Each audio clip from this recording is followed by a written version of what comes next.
What's up, everybody? Welcome back to another episode of the Watch What You Say podcast. I am your host, Beaux Emerson, and we are back. This is episode number 11.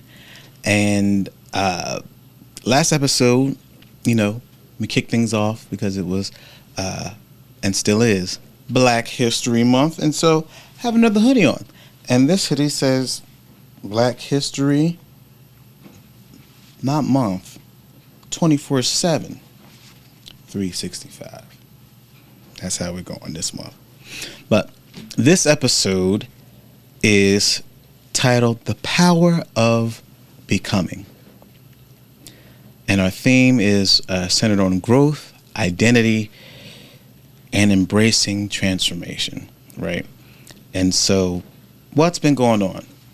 Last episode, I kind of touched on it, but in terms of growth, identity, and transformation, I am very busy these days. I am in school, right, for another degree, which will add to the acting and being an effective communicator and the podcasting and all that kind of stuff. I'm also rehearsing again for Fences. And so we are a few weeks away from that show. That's August Wilson's Fences. August Wilson is a great African-American playwright. Actually, just a great playwright in general. So rehearsing for that. And those show dates, again, are March 12th through the 22nd, right? It's a balancing act, right? Because I still have my 9 to 5, right? And I'm not, I never wanted to be a starving artist. I know we've mentioned that a few episodes back, but my grandmother told me I'm not having my grandson, be on anybody's casting couch and stuff. And so she wanted me to go to school for something that I liked, and I did that. That way, you'll always have a job or something that you can work so that you can pay your way in life and that you can finance your dreams. So it's a balancing act, right? Being able to be an actor, a musician, live performer, and also work a full-time job, and now being in school. So it is a balancing act, and there are times where I have to really zero in on the self-discipline, right? Turning the TV off, putting the phone down, not doing the doom scrolling, but carving out the time that I need to read the materials that I need to read, watch the lectures that I need to watch, and do the homework that I need to do. Although if you know me, you know that I hate homework to no end. I understand why it's given, but if I could just not have to turn any papers in, I'd be fine. But I'm good at English. But I will take a multiple choice, true, false test any day. But the reading comprehension, and you have to put your thesis statement and your main body points, and then your citations, and then your conclusion, and you have to restate the thesis and da da da. I can do it. It's just I don't. But anyway, I digress. Today we're talking about becoming. And so the power of becoming, right? Not who you were. It's not even fully who you are right now, but who you are in the process of becoming, right? You're in a constant state of transition, so to speak, because every day I feel like we learn something new about ourselves, right? We are meeting new people, we are experiencing new things in life, having new conversations, learning new things about other people, which in turn affects us, right? So because growth is at times seen as being uncomfortable, right? And a lot of people quit right before their next version is birthed. So today we are unpacking what that transformation means and what it costs, what it gives, and why your evolution deserves patience. Why your evolution deserves patience. Let's get into it. So in Becoming, we're talking about say it with your chest, right? Because it's Watch What You Say podcast, right? So we want to make sure that we say it with our chest. There is a version of you trying to emerge,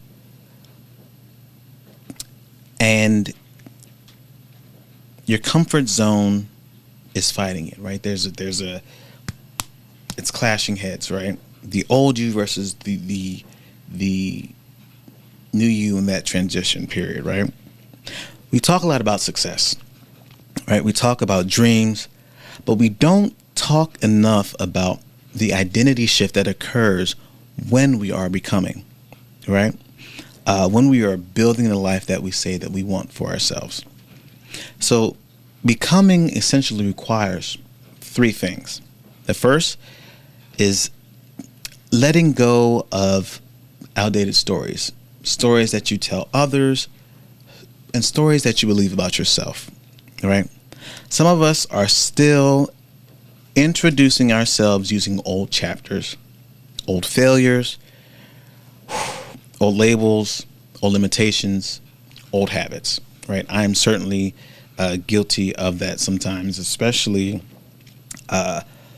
there are days when you're in situations where you feel like you're not good enough. So example of that would be for me in an acting space, right? And so I've done many auditions, right? And sometimes, a lot of times I get callbacks, and I'm grateful to my agent, and I'm grateful that I'm able to get callbacks. But sometimes there may be a booking that I really, really wanted, right?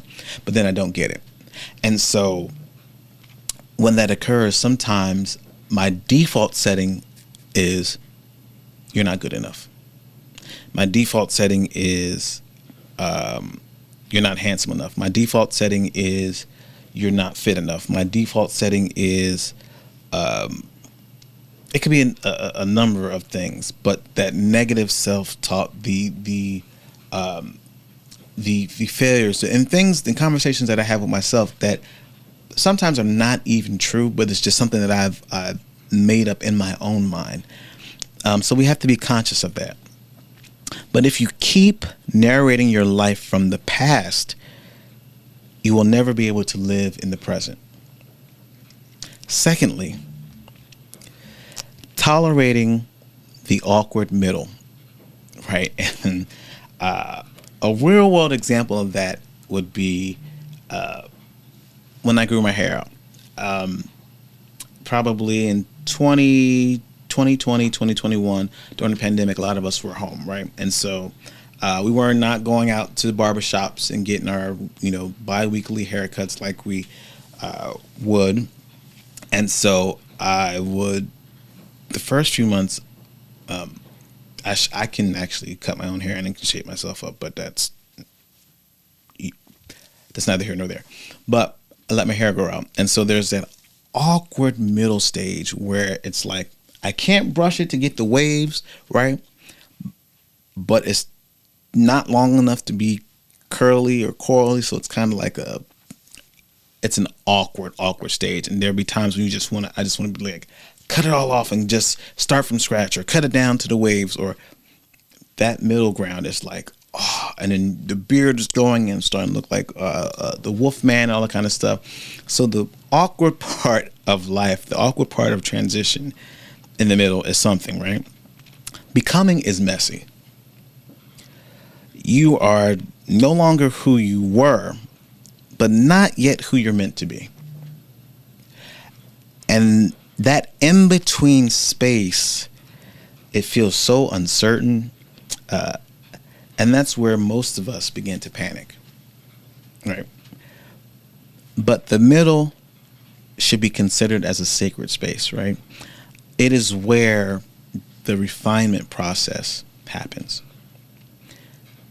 Third, trusting the slow transformation. We live in a highlight reel culture, right? With the social medias, with our TikToks and Instagrams and all the other various platforms that we utilize that are part of mainstream culture. Everybody wants overnight results.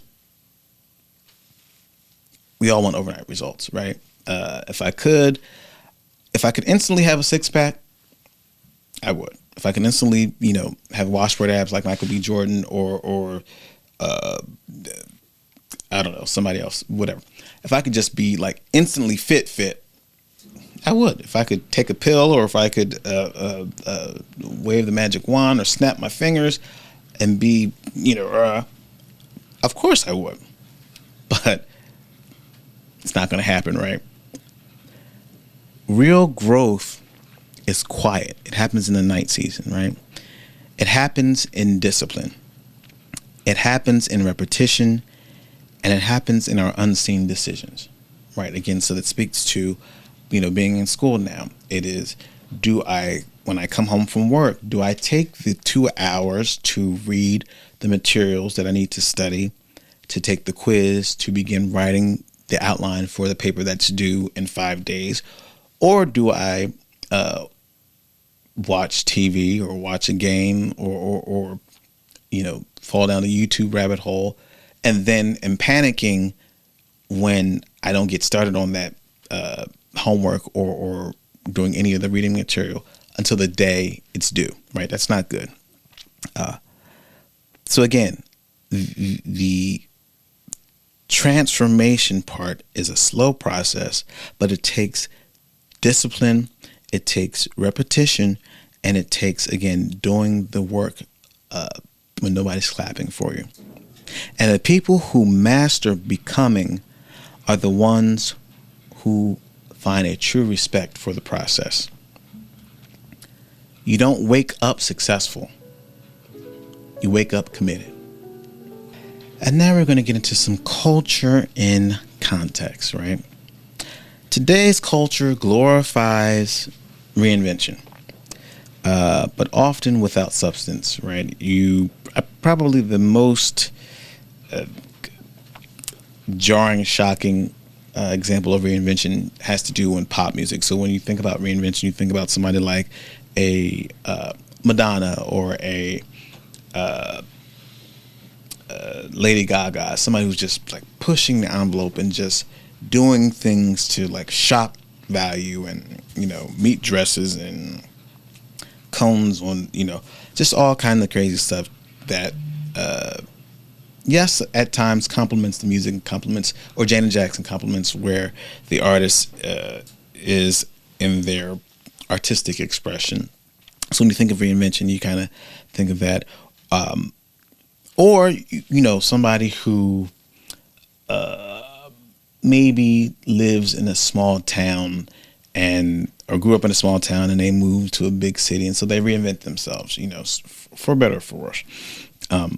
So we celebrate the aesthetic change, the new look, the new brand, the new announcement.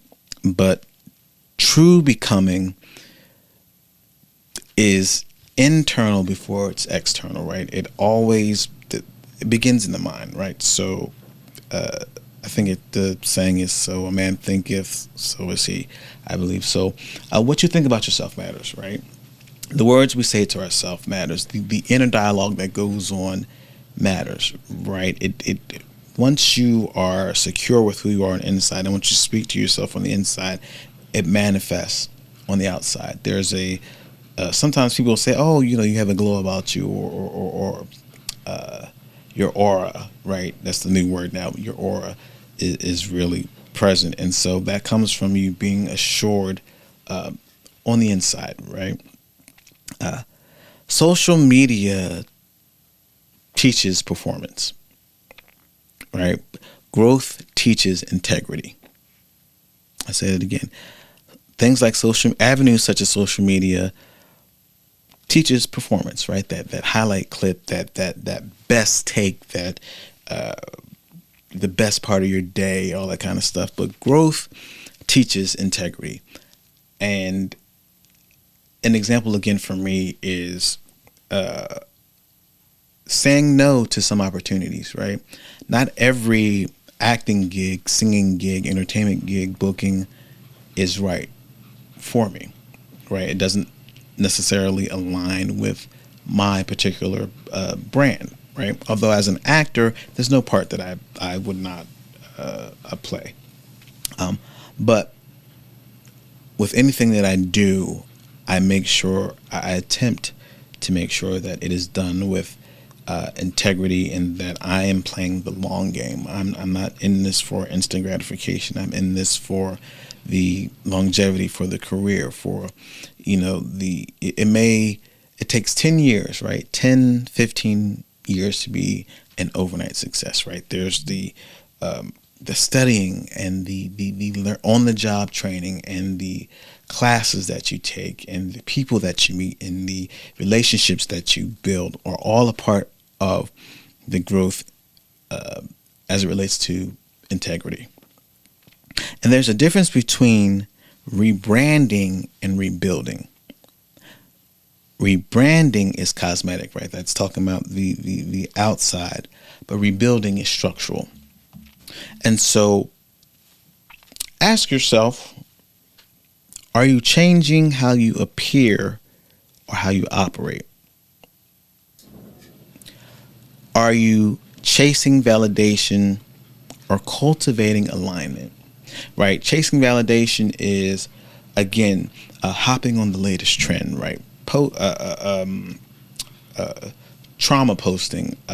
One example of that would be, I know when we had the George Floyd protests all over, the United States, and you would see online that there are people who had really no interest. Like if you check their history, their posting history, had no interest, showed no value, no interest in the rights of Black people, and it's Black History Month, so I'm just talking about that. But and so this one person, people are marching and protesting George Floyd, and they just come outside of a cafe and take a selfie with a protester just to post that they supported the movement.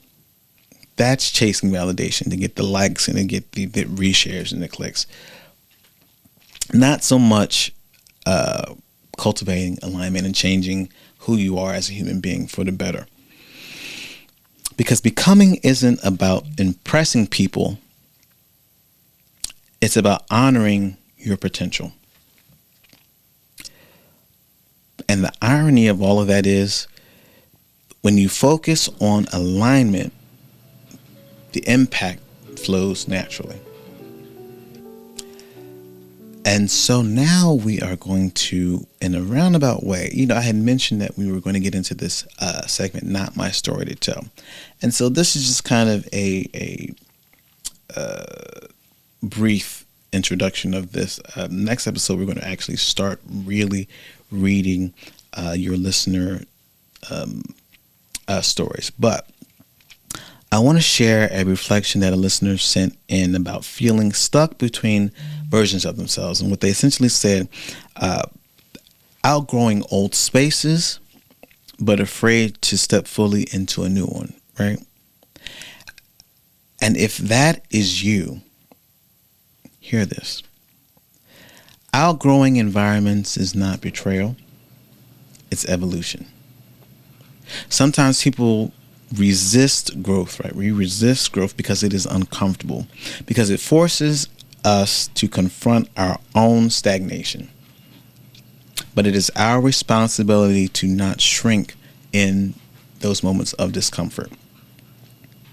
It is our responsibility to grow with compassion.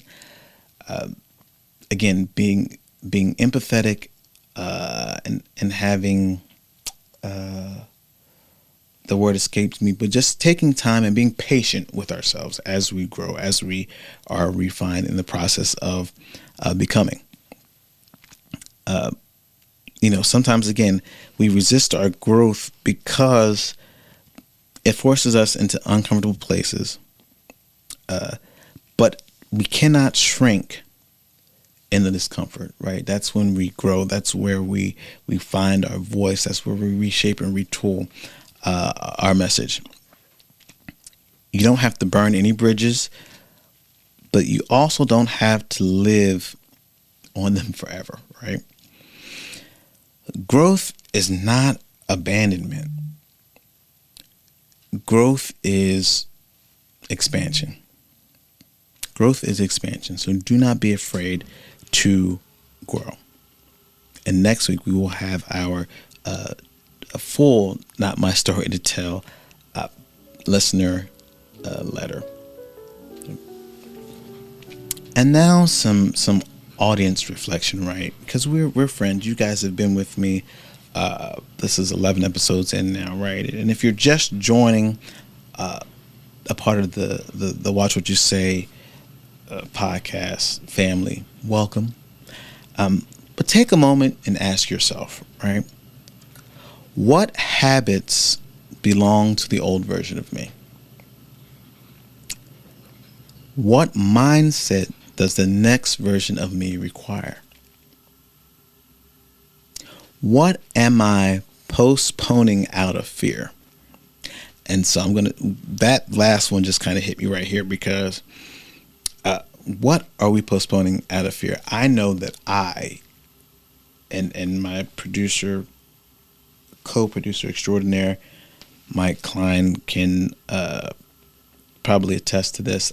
I had an idea for a podcast for a while, and I kept putting it off. One, because I didn't feel like I would have something to say, or what angle could I approach my podcast? How would I stand out? How would I be different? Because we had a bunch of the podcast bros and OnlyFans girls and all. Everybody's got a mic, right? Everybody's got a little system hooked up in their bedroom or in their living room or on the couch, and everybody's just got an opinion. Everybody's got something to say. And I was fearful, like, now I speak well, I'm an actor, I have something to say, I'm a musician, I'm been in this business for a while, I'm not famous yet, but I have a unique perspective on things, and people like to hear my opinion and take on stuff. And so, but nah, I don't know if it's going to work out. I don't know if I'm cut out for this. How will I find the time? I don't want to take the time to learn. It's going to cost money. It's all of these reasons why I shouldn't start.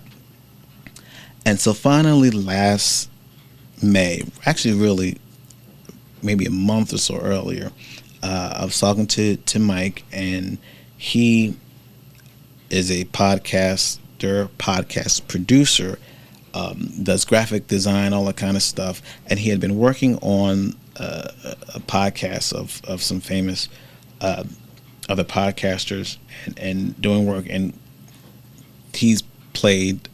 We worked together prior, and also he's played guitar for me when we've done public performances, and so I started asking questions, and we met, and I kind of told him what my ideas were for the podcast, and he kind of told me about his ideas and what he thought, and kind of brainstormed for a little bit, and then finally I came up with Watch What You Say podcast, and the concept and the idea and the thought behind it and the reason for it, and we got to work, and I was still fearful up until we recorded the first episode. And once the first episode was recorded and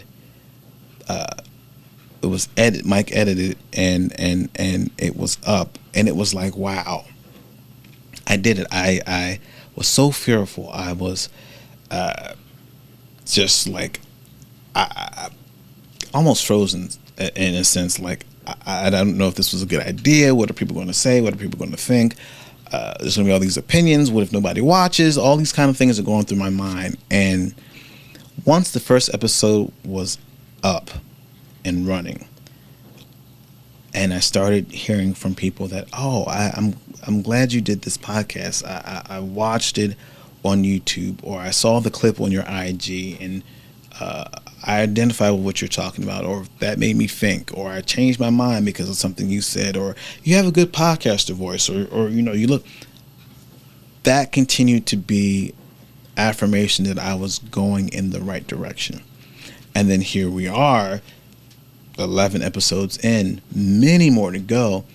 And there's definitely growth between the first episode and now, in terms of the episode structure, in terms of the content that we're talking about, in terms of the content that we're talking about, and the feeling that we want to have, and the message that we want to convey. And so it's going to be uncomfortable a lot of the time. There's going to be fear. But what is the saying? When you do it with fear, that just means you have courage, right? And so sit with those questions, right? Write them down if you need to. Again, that's: what habits belong to the old version of me? What mindset does the next version of me require? And what am I postponing out of fear? So write those down, think on them, and answer them to the best of your ability, because awareness is the doorway to change. And now for our affirmation moment, right? Repeat after me, and when you say this, I want you to mean it, right? So let's go. I am allowed to evolve.